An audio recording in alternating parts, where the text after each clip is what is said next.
આનંદ છે.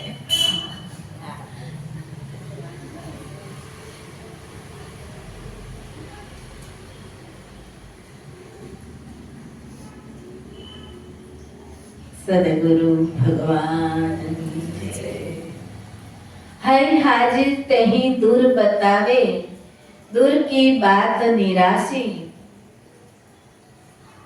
મૃગની નાભીમાં કસ્તુરી બસે છે, પણ મૃગ નિરાશ થઈને પાછો એની જગ્યાએ આવી નિરાશ થઈ જાય છે. અને આપની તો પ્રેમ મૂર્તિના બાળકો બન્યા, તો તમારા માતા પિતાના તો બાળકો તમે હતા જ, પણ અત્યારે તમે પ્રેમ મૂર્તિના બાળકો બન્યા છો. કે જે ગૃહ્યથી પણ ગૃહ્ય એવું અનુભવ જ્ઞાન, જેને ગર્ભિત જ્ઞાન તરીકે ઓળખવામાં આવે છે. અનુભવ જ્ઞાનને, આત્મ જ્ઞાનને કેવું કહેવામાં આવે છે? ગર્ભિત જ્ઞાન. એમાં તમારો ઉદય થયેલો છે.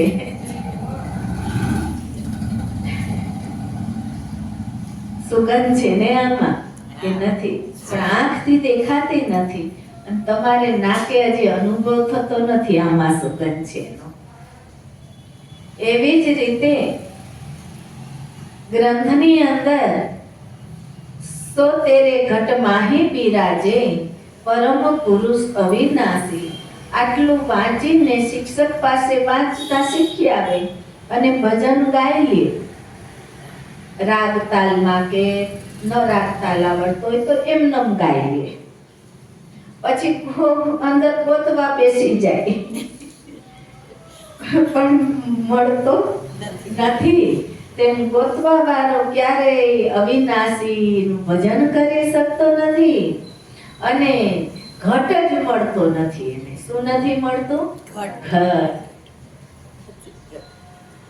પણ ઘટમાં જે બિરાજમાન કરી રહ્યો છે એ જ જો મળી જાય ને, નર દેહ નારાયણ, તો પાછા ઠેકાણે પડી જાઓ. નર દેહ નારાયણ. મનુષ્ય જેટલા રૂપ છે સ્ત્રી પુરુષોના, એ બધા નર દેહો છે. શું છે? નર દેહો.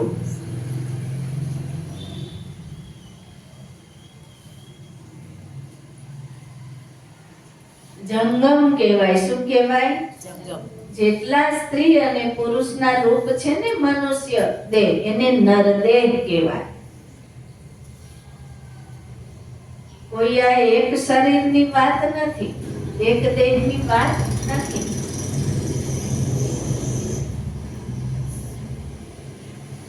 મનુષ્ય દેહની વાત છે, અને મનુષ્ય દેહમાં સ્ત્રી અને પુરુષ છે. એમાંય પરમ પુરુષ અવિનાશી મળવો જોઈએ, નર દેહ, કે જે તમારા ઘટમાં નિવાસ કરી રહ્યો છે. તો હજી તો મનુષ્યને ઘટમાં ઘટ ખોજવા જાય તો ઘટય મળતો નથી. વાંચી પડી, ગમે એટલા શાસ્ત્રો વાંચી લે, ગમે એટલી સંતોની વાણી વાંચી લે, તો એને ઘટ પણ ઘટ કેને કહેવાય એ ગમ નથી.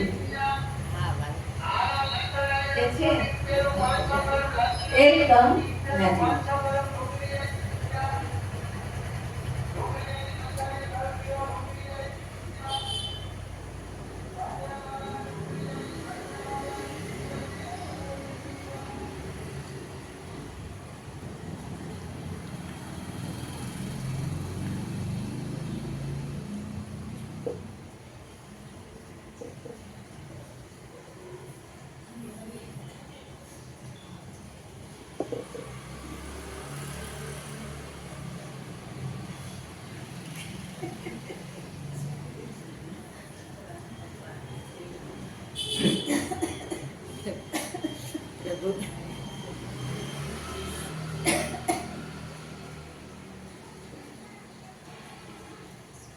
એટલા માટે સંત ભગવાન એવા કબીર સાહેબ હૈ હાजिर તહીં દૂર બતાવે दूर की बात निराशी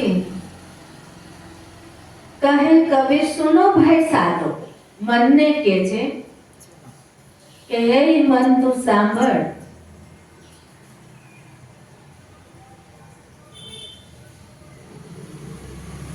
ગુરુ બિન ભરમ ન જાસી.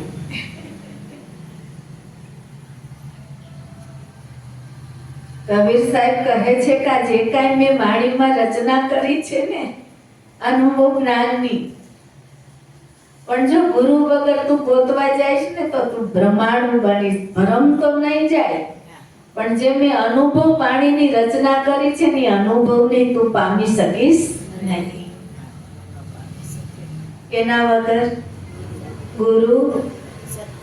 ગુરુ બિન ભરમ ન જાસી. ગુ અને રો.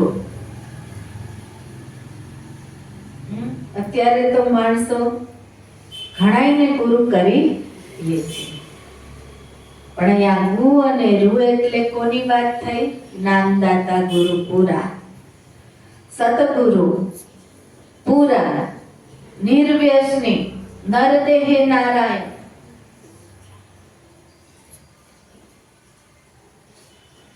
એમનો ઓળખવાના હોય નહીં, બેસ્તરીને બેસ્તરેલા હોય સદગુરુ માની લેવાના હોય, ધારણે કરવાના ન હોય એમનો. મનના ગુરુ, દેહના ગુરુ નહીં, મનના ગુરુ. જય ગોવાલા. શ્રી કૃષ્ણ ભગવાને વાત કરીને દેહથી આમ તરત જ તમારે દેહથી ઇન્દ્રિયો પર, ઇન્દ્રિયોથી મન પર, મનથી બુદ્ધિ પર, બુદ્ધિથી મહાન આત્મા પર. મનને ક્યાં? હવે જુઓ, ઇન્દ્રિય,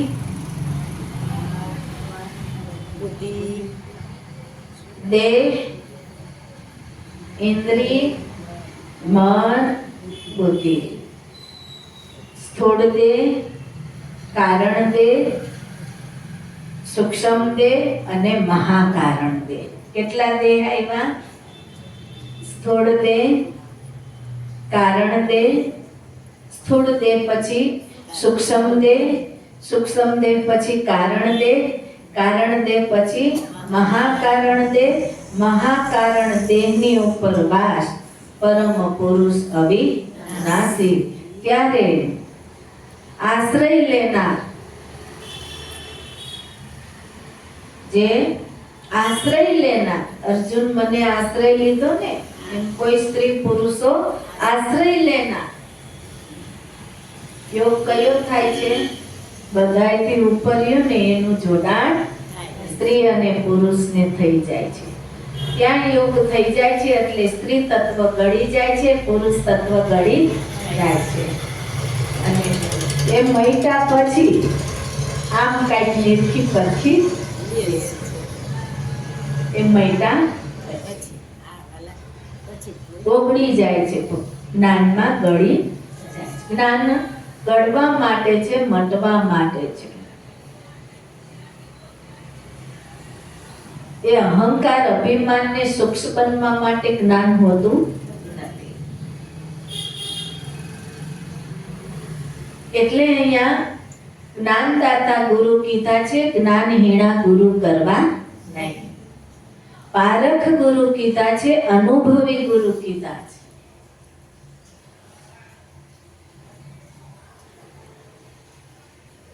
એમનો ગુરુ ધારણ કરી લેવા નહીં. કંઠી કઈ હોવી જોઈએ સાચા ગુરુની? એ તો બધાને ગમ છે ને, કે નથી? સાચા ગુરુ હોય એ મોતીડા દોરામાં પરવેલા હોય ને, કંઠી પહેરાવતા નથી. કાલે તું મારો ચેલો ને હું તારો ગુરુ, તને કંઠી બાંધી દીધી છે. જેને આવે એને ટીલા ટપકા કરીને કંઠી પહેરાવી દે, જેને આવે એને ટીલા ટપકા કરીને કંઠી પહેરાવી દે. તો આપણું વેદ પાછું પડે હો. જો આપણું હિન્દુ ધર્મ, સતશાસ્ત્ર, શ્રી ભગવાને ક્યાંય અર્જુનને મોતીડાની કંઠી પહેરાવી નથી, બનાટ કરતી વસ્તુ નથી પહેરાવી, સાચે સાચી પહેરાવી દીધી. કંઠી સત્ય કંઠી પહેરાવી, પણ સત્ય કંઠી બતાવી પણ દીધી. એમ પ્રેમ મૂર્તિ તમને સાચી કંઠી પહેરાવી દે છે અને બતાવી પણ દે છે. હરી હરી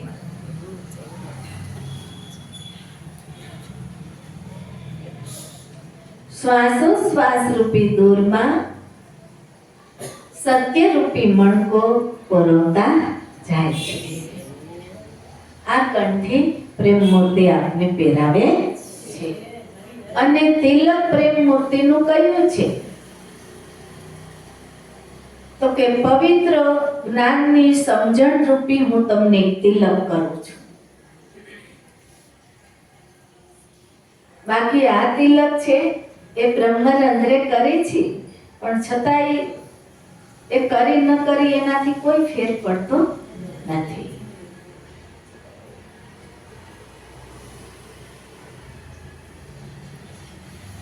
હાર પહેરાવું છું, તમે કદાચ પ્રેમ મૂર્તિને ગળામાં ફૂલનો હાર પહેરાવતા હો, પણ તોય એ અમને બહુ મજા આવતી, ગમતું નથી. છતાં મન સમજી જાય એ આપણો હૃદયનો અંતરનો ભાવ છે, તો કદાચ અમે સ્વીકાર હાલો કરી લઈએ, પણ છતાંય વાલા તો તમને એક ઉત્તમ હાર પહેરાવે છે. એક એવો હું હળવા ફૂલનો તમને હાર પહેરાવું છું, હળવા ફૂલનો, કે હળવું ફૂલ સદાય ઉપર તરે છે. પ્રભુ જય ગોવાલા. હરી હરી જ્યારે તમે મારા સાનિધ્યમાં આવો છો, તમારા અંતરના ભાવ વાલા અનુભવી લે છે, ત્યારથી જ વાલા નાવી લે છે. અને એક હળવો પ્રેમ રૂપી એવો હાર હું તમને પહેરાવું.